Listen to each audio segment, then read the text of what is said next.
Assalamualaikum warahmatullahi wabarakatuh. Selamat datang di Praktikum Dasar Elektronika bab 1, yaitu tentang dioda. Pertama kita akan membahas karakteristik dioda. Dioda merupakan salah satu komponen elektronika yang termasuk komponen aktif. Dioda tersusun dari dua tipe semikonduktor, yaitu tipe N dan tipe P yang disatukan. Sedikit penjelasan tentang cara kerja dioda. Pada persambungan semikonduktor tipe P dan tipe N, terdapat sebuah lapisan yang bernama lapisan depresi. Pada lapisan ini, elektron tidak dapat bergerak atau berpindah. Dan seperti yang kita tahu, semikonduktor tipe P memiliki mayoritas pembawa muatan, yaitu proton, dan semikonduktor tipe N memiliki mayoritas pembawa muatan, yaitu hole. Pada saat dioda dibias maju, yaitu pada anoda diberi tegangan positif dan katoda negatif, proton semakin banyak pada semikonduktor tipe P, dan begitu juga sebaliknya, hole akan semakin banyak di semikonduktor tipe N. Karena proton dan hole yang semakin banyak mengakibatkan lapisan depresi menjadi semakin kecil.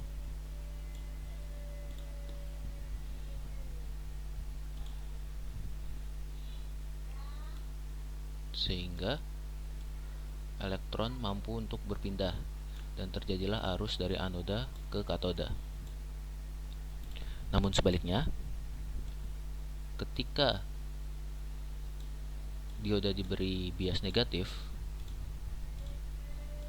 atau pada katoda diberi tegangan positif dan anoda diberi tegangan negatif, proton-proton pada semikonduktor tipe P akan cenderung tertarik ke kutub anoda, dan hole-hole pada semikonduktor tipe N akan tertarik ke kutub katoda,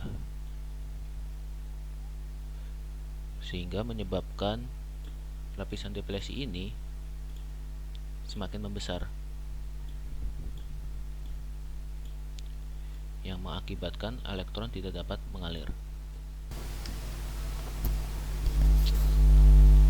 Jika diibaratkan, dioda itu seperti valve air satu arah, bisa dilihat pada gambar berikut.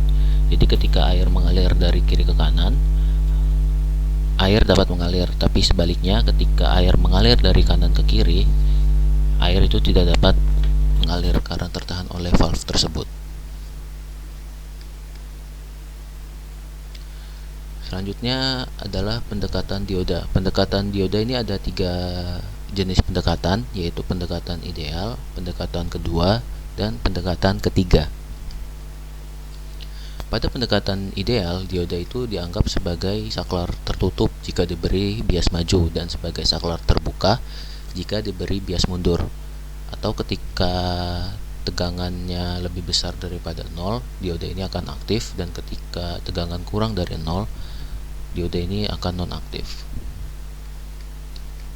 Selanjutnya, pada pendekatan kedua, dioda dianggap sebagai saklar yang tersusun seri dengan baterai 0,7 volt. Ketika tegangan yang diberikan itu lebih besar atau sama dengan 0,7 volt, dioda ini akan dianggap sebagai saklar tertutup, dan ketika tegangannya kurang dari 0,7 volt, dioda akan dianggap sebagai saklar terbuka atau nonaktif.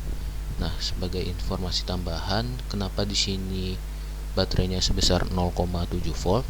Karena dioda yang dipakai yaitu adalah dioda berbahan dasar silikon. Dioda semikonduktor silikon itu memiliki tegangan maju sebesar 0,7 volt. Sementara untuk yang berbahan dasar germanium memiliki tegangan maju sebesar 0,3 volt. Yang terakhir ada pendekatan ketiga. Pada pendekatan ketiga ini, dioda itu dianggap sebagai saklar yang terseri dengan baterai 0,7 volt dan memiliki resistansi RB. Nah, resistansi RB ini resistansi bulk, itu bisa dianggap sebagai resistansi internal dari dioda itu sendiri. Nah, karena RB ini nilainya linear, maka tegangan naik juga secara linear mengikuti kenaikan arus. Nah, tegangan di mana arus naik secara drastis pada saat di bias maju disebut Vini, sedangkan tegangan yang mengakibatkan arus naik secara drastis pada saat di bias reverse disebut V breakdown.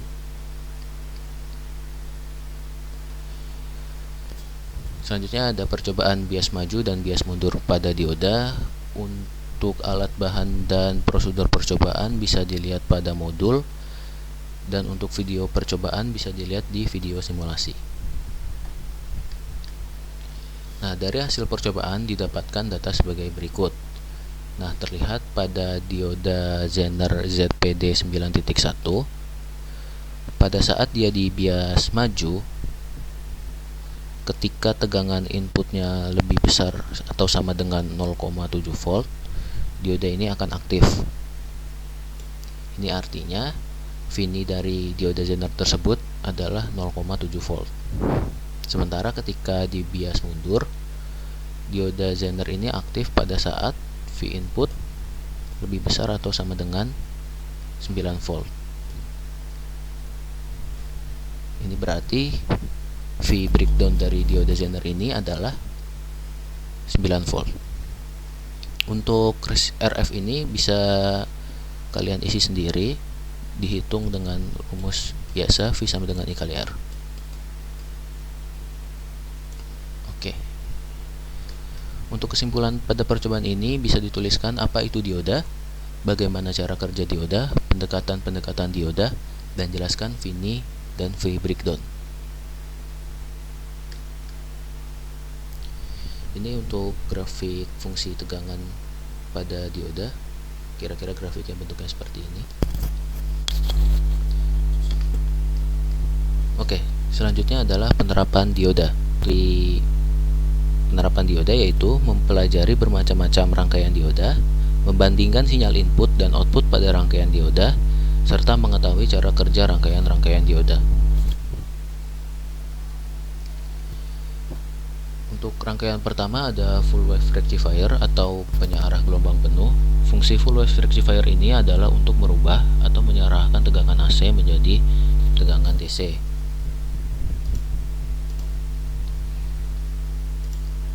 Prinsip kerja dari full wave rectifier ini, ketika ada input AC, pada siklus positifnya bisa kita lihat arus akan mengalir dari A ke percabangan D4 dan D1.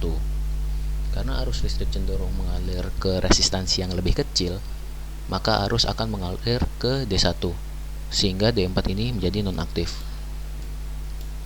Lalu sama seperti hal yang terjadi di D1 dan D4, di D2 dan R1 juga, arus akan cenderung mengalir ke R1, sehingga D2 ini nonaktif.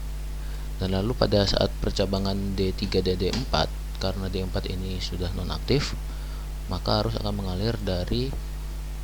mengalir menuju D3 dan kembali ke sumber melalui B. Nah, bisa kita lihat di sini outputnya adalah positif karena arus mengalir dari positif ke negatif.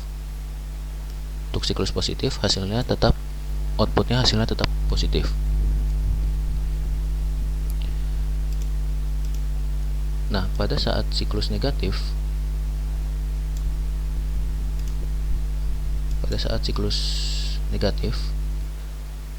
arus akan mengalir dari B menuju percabangan D2 dan D3. Karena arus lebih cenderung mengalir ke resistansi yang lebih kecil, maka arus akan mengalir ke D2 sehingga D3 nonaktif. Lalu arus mengalir ke R1 sehingga D1 nonaktif. Lalu kembali ke percabangan D3 dan D4 karena D3 sudah nonaktif, maka arus ke D4 dan kembali ke sumber melalui titik A. Nah, pada siklus negatif kita lihat juga tegangannya ini menjadi positif juga karena arus mengalir tetap dari arah yang sama, yaitu dari arah positif ke negatif. Nah, jadi ini mengapa full wave rectifier itu dinamakan penyearah gelombang penuh. Ini siklus positifnya dari A D1 ke R1 ke D3 ke B, dan ini untuk siklus negatifnya dari B ke D2 R1 D4 dan ke A. Ini penganimasian dari full wave rectifier. Bisa dilihat siklus negatif dari sinyal input AC ini akan dirubah menjadi positif pada outputnya. Ini gambar input gelombang dan ini output gelombang. Nah, pada kesimpulan bisa dituliskan apa itu full wave rectifier dan bagaimana cara kerja full wave rectifier. Selanjutnya ada rangkaian clipper dan clamper. Fungsi rangkaian clipper adalah untuk memotong atau menghilangkan sebagian sinyal masukan yang berada di atas atau di bawah level tertentu. Sementara rangkaian clamper adalah rangkaian yang berfungsi untuk menggeser suatu sinyal ke level yang lain atau ke fasa yang lain. Nah, prinsip kerjanya pada saat siklus negatif, tegangan mengalirkan arus pada D1 sehingga D1 terbias maju dan D2 terbias mundur, mengakibatkan D1 aktif dan D2 non-aktif. Karena D1 aktif, kapasitor ini akan terisi sebesar Vin min 0,7 volt. Min 0,7 volt ini didapatkan dari V ini dari D1 ini.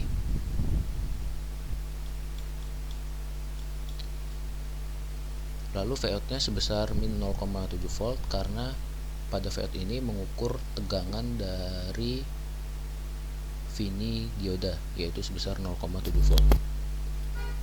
Lalu pada saat siklus positif, tegangan mengalirkan arus pada D2.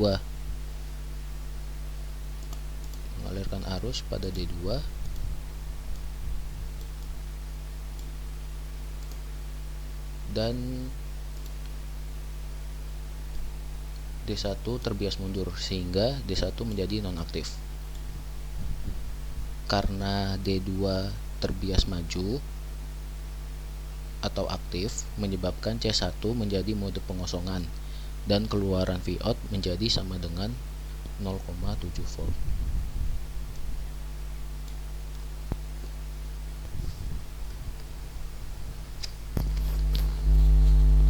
Ini adalah gambar sinyal input dari rangkaian clipper-clamper, dan yang sebelah kanan ini adalah sinyal output dari rangkaian clipper-clamper. Untuk kesimpulannya bisa dijelaskan prinsip kerja dari rangkaian clipper-clamper ini. Selanjutnya ada rangkaian penggada tegangan. Rangkaian penggada tegangan ini adalah rangkaian yang berfungsi untuk menggandakan sinyal input, dan juga rangkaian ini bisa mengubah sinyal AC menjadi DC ripple. Prinsip kerjanya, ketika pada siklus negatif, D1 ini akan terbias maju sehingga D1 ini akan aktif, dan karena arus cenderung mengalir ke resistansi yang lebih rendah, maka arus akan menuju menuju ke C, sehingga D2 ini akan nonaktif. Nah, karena harus menuju ke kapasitor C, maka kapasitor C ini akan terisi sebesar Vin min 0,7 volt, dan Vout ini 0 karena Vout ini membaca tegangan C1 dan C1 ini belum terisi apa-apa, makanya VC1 ini adalah 0. Selanjutnya pada saat siklus negatif,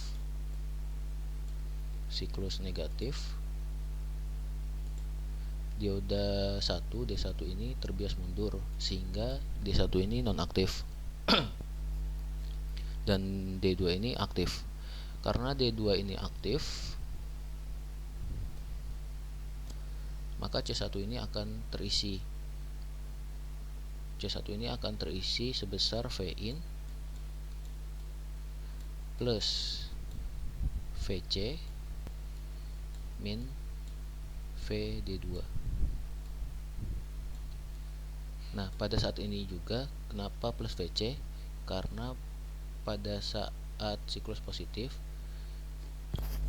C itu mengalami discharging sehingga dia mengeluarkan tegangan yang telah disimpannya. Jadi tegangan pada C1 ini yaitu sebesar 2 Vin min 1,4 volt. Dan karena Vout ini membaca tegangan kapasitor, berarti tegangan Vout ini sama dengan tegangan dari kapasitor C1 yaitu sebesar 2 Vin min 1,4 volt. Ini untuk gambarnya, Vin-nya itu AC dan digandakan tegangannya. Untuk outputnya ini seperti DC ripple. Untuk kesimpulan bisa dituliskan prinsip kerja dari pengganda tegangan. Oke, terima kasih. Jika masih ada pertanyaan bisa ditanyakan ke asisten yang terkait dan jangan lupa untuk melakukan asistensi. Sekian dari saya. Wassalamualaikum warahmatullahi wabarakatuh.